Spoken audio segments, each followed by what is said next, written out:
Hello students, myself Dr. Divya, Assistant Professor, Department of Chemistry, Institute of Aeronautical Engineering. So today we will discuss in detail how the softening of water can be done to avoid any hardens, like tough methods that can be used to avoid the troubles during the applications in the boilers. So here are the topics. The main these the methods that are different types of softening methods that can be used for avoiding the hardness. One is the internal method and the external method. So we will see in detail what are the different methods of internal and external treatments that can be used for softening.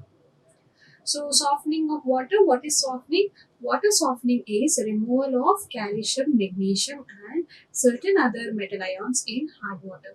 So there are some calcium ions, magnesium ions like sodium ions, calcium ions or magnesium ions that are present in water in their natural state. So that has to be removed. That has to be removed in hard water to obtain soft water. So the water used for industrial purpose should be sufficiently pure. So it has to be pure enough to use for any applications in the industry.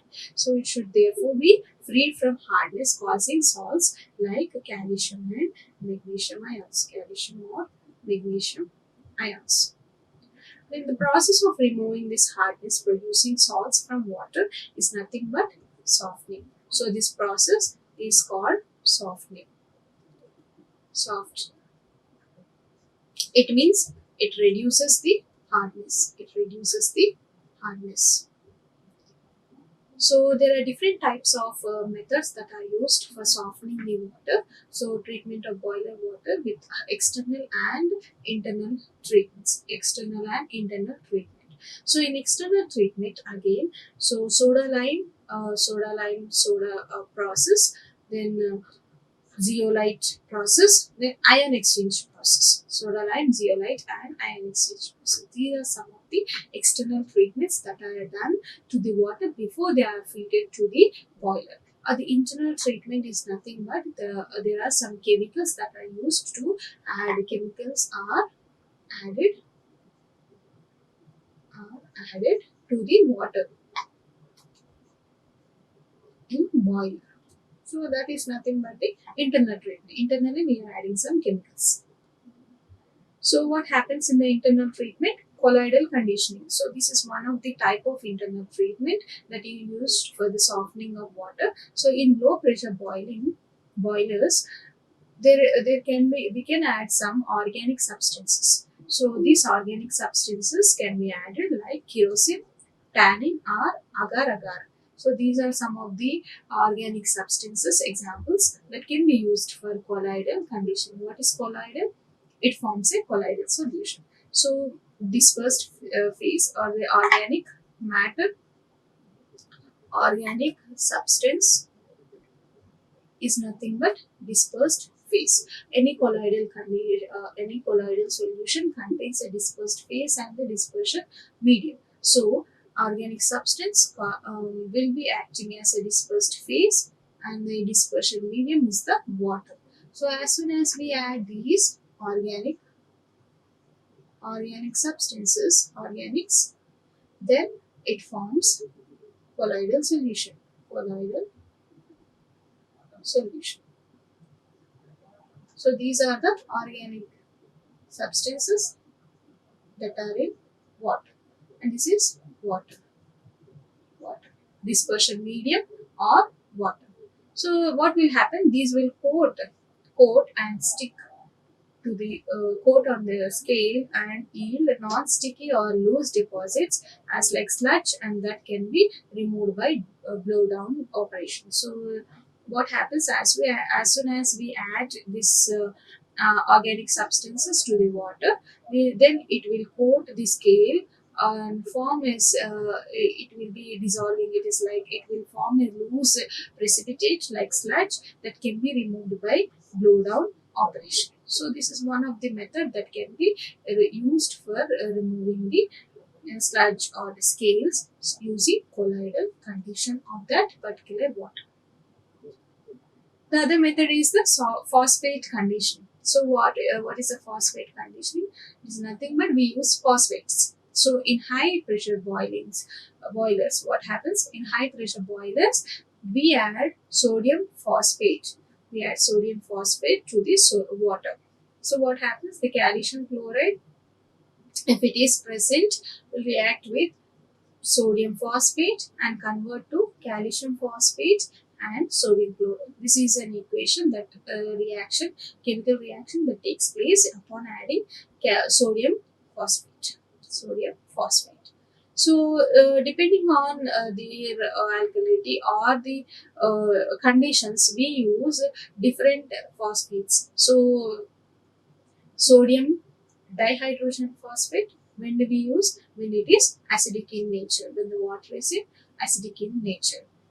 Then if it is sodium disodium hydrogen phosphate, if it is weakly alkaline, it all depends, the condition all depends on presence of salts that are present in particular water. Then sodium trisodium phosphate, if it is alkaline, it is very alkaline, then it is like we use trisodium phosphate.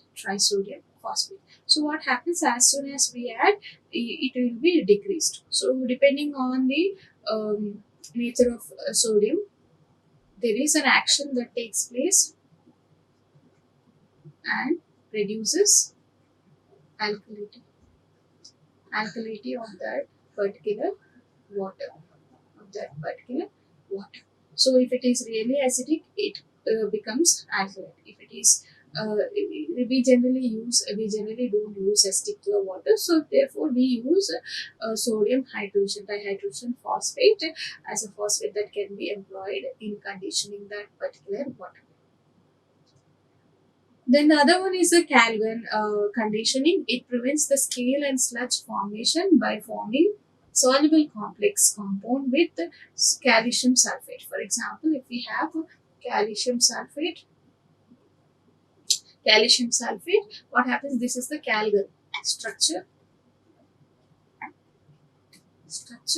So if it reacts with the calcium sulfate, so this is how the structured Calgon will dissociate to metal ion and the anion. So this anion will react with the calcium and forms a complex. So in this process, the calgon is added to the hard water. So this causes the calcium and magnesium ions present in hard water to displace this sodium. So already sodium present in the calgon will be displaced by the metal ions that are present in the hard water. So that forms a anion complex of calgon. Anion complex of calgon. This what happens? It means a complex anion is formed when calgon ionizes. So this is how we can use Calgon conditioning for softening of this water. Then treatment with sodium aluminate. So there is one more method of softening of water in the intermittent treatment, where boiler water is heated with sodium aluminate. What happens? It gets hydrolyzes to give sodium hydroxide and gelatinous aluminium hydroxide. Gelatinous aluminium hydroxide. So this is the sodium aluminate that will be added to water. So it forms sodium hydroxide and gelatinous aluminium hydroxide. So if we see, as soon as we add sodium aluminate, there is gelatinous substance. Gelatinous substance that is forming. So nothing but aluminium hydroxide. Aluminium hydroxide. So the sodium hydroxide formed reacts with magnesium chloride to form magnesium hydroxide, and these two precipitates entrap colloidal impurities like oil drops, sand, and make them settle down. So these colloidal impurities can be trapped by these two precipitates, and they get settled at the bottom of the vessel. Settles at the bottom. So this is how the conditioning is done with the treatment of sodium aluminate solution. So the other method is the external method that can be used wherein the water is treated prior to its use in the boiler. So one of the method is the zeolite process. So what happens in the zeolite process? There is a cylindrical metal vessel. This is a metallic vessel. metal vessel. So we're having several beds made up of made inside, and its zeolite salt is kept. So this is the zeolite bed with the cylindrical in this cylindrical vessel. So whenever the raw water is poured, so this is the inlet of the hard water. When it is passed through this zeolite bed, what happens? There is some chemical exchange, ion exchange taking place during this travel through this zeolite bed. After the use of this process, certain time, zeolite is exhausted. So generally, what happens? The bed will get exhausted because all sodium ions are replaced by calcium 2 plus ions or the magnesium ions, and therefore it cannot be used for further softening of water. So this is the only disadvantage. Like whenever we use this zeolite bed process, the water keeps on moving or traveling through this bed, and so the calcium or sodium ions present are replaced by the calcium and magnesium ions present in the water. So therefore it cannot be used for further softening of water.